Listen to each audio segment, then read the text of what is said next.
My name is Rita Kering Chebet. Welcome on board.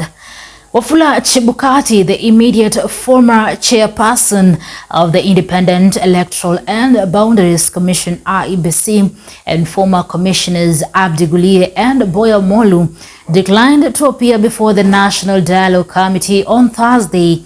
In a joint statement on X, formerly Twitter, the trio stated that appearing before the committee will be betraying IEBC staffers who are tortured and murdered, as well as rubber stamping impunity. However, Juliana Cherera, Irene Masit, Justin Nyangaya, and Wanderi honored the call. Emmanuel Obomba prepared that story. Let's check it out.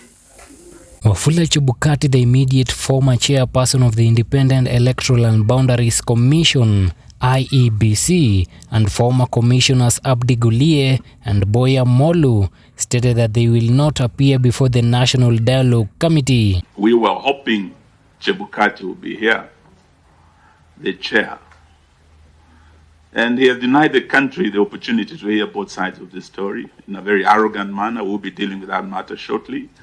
The tone of his letter, the arrogance, is something we will deal with. In a joint statement on X, formerly Twitter, the trio stated that appearing before the committee will be betraying IEBC staffers who were tortured and murdered, as well as rubber stamping impunity. The joint statement reads in part, "We have gone through 5 thematic areas and would like to inform you that we do not wish to make any submissions before the committee." He added, "Our decision is informed by our perspectives that the issue being addressed by the committee are either within the mandate of other agencies or have been resolved by the legal mandated agencies." According to the three, during their 6-year tenure, they successfully conducted the 2022 elections, the results of which gave the president, governors, senators, members of the National Assembly and county assemblies mandate.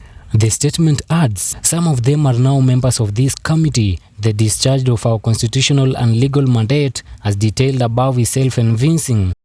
To address the smattering of issues witnessed during the previous electioneering period, the three now proposes that a commission of inquiry be formed to investigate the unfortunate incidents that occurred on August 15th of 2022 in Bomas, Kenya. The statement reads, "The inquiry should also uncover the reasons why some of the commission's staff were abducted, tortured, or even killed during the election period, identify the persons responsible for those atrocities, and thereafter appropriate punishment should be meted out." Meanwhile, for embattled IEBC commissioners Juliana Cherera, Irene Masit, Francis Wanderi, and Justice Nyangaya appeared before the National Dialogue Committee. Of whether you, the commissioners, tallied these results or not, I think listening to the four of former Independent Electoral and Boundary Commission IEBC Vice Chair Juliana Cherera and Commissioner Irene Masit told the National Dialogue Committee that they left the country for security reasons. You had a ticket ready? I think the last one. With a ticket ready for an international flight? I caught it. I had to get a connection from Kenya to Amsterdam. Because that time I didn't have an invitation to you as where I am. I had a ticket for Canada. I had a visa for Canada and US, but for Canada, Commissioner Masit, I'm asking another very direct question to you. Juliana Cherera marked her submissions virtually from abroad to the National Dialogue Committee, indicating that she was threatened and was worried for the safety of her children, and she was still scared of revealing some of the intrigues behind the 2022 polls, adding that it was still not the space for her and her colleagues to speak. My last born is 7 years old. It was bad even in school. Our social life was really tortured. It was bad for my children. It was bad for my family. And I said some of things we cannot say them on camera because it is not a safe space for all of us. We've been threatened just because we spoke what we saw and what we know. Masit also indicated that she had concerns over her safety given that her community accused her of betraying President William Ruto as they both came from Rift Valley. Are you safe? Why are you out of the country? Thank you. Yes, Chair. Maybe first confirm whether you're out of the country. I'm outside of the country for security reasons. Okay. Remember, I come from Rift Valley. Before that, even they said I betrayed the community. In the Facebook, in all social media, was said, I've never stepped in my home. Things that I... Masit revealed that she was threatened twice and at some point left the country in the night. However, the former commissioner was taken to task to explain why she did not report the matter to the police by National Assembly Majority Leader Kimani Ichung'wah. People followed me, I ignored for some time, but that night on Saturday, going to Sunday morning, people came to around my gate, and I had to sneak actually with pajamas through the back door gate, took a motorbike, went to, let me disclose the committee in confidence, went to Nyang'aya because I could not trust them. Commissioner.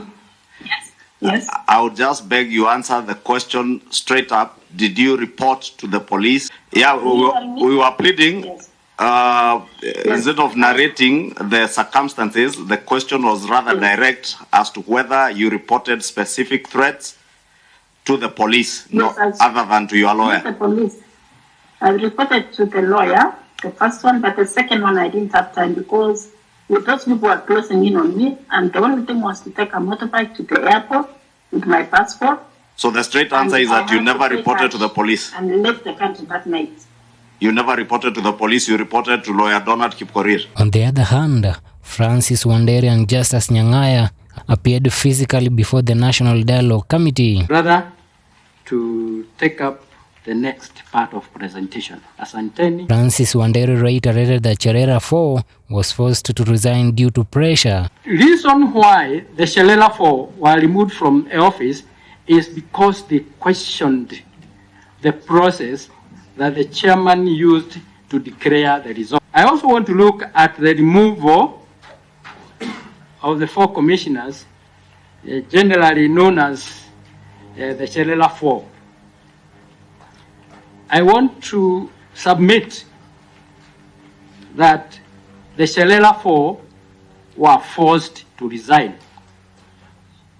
It was never our intention to resign. Justice Nyang'aya on his side said that the 2022 presidential result was not tabulated or verified.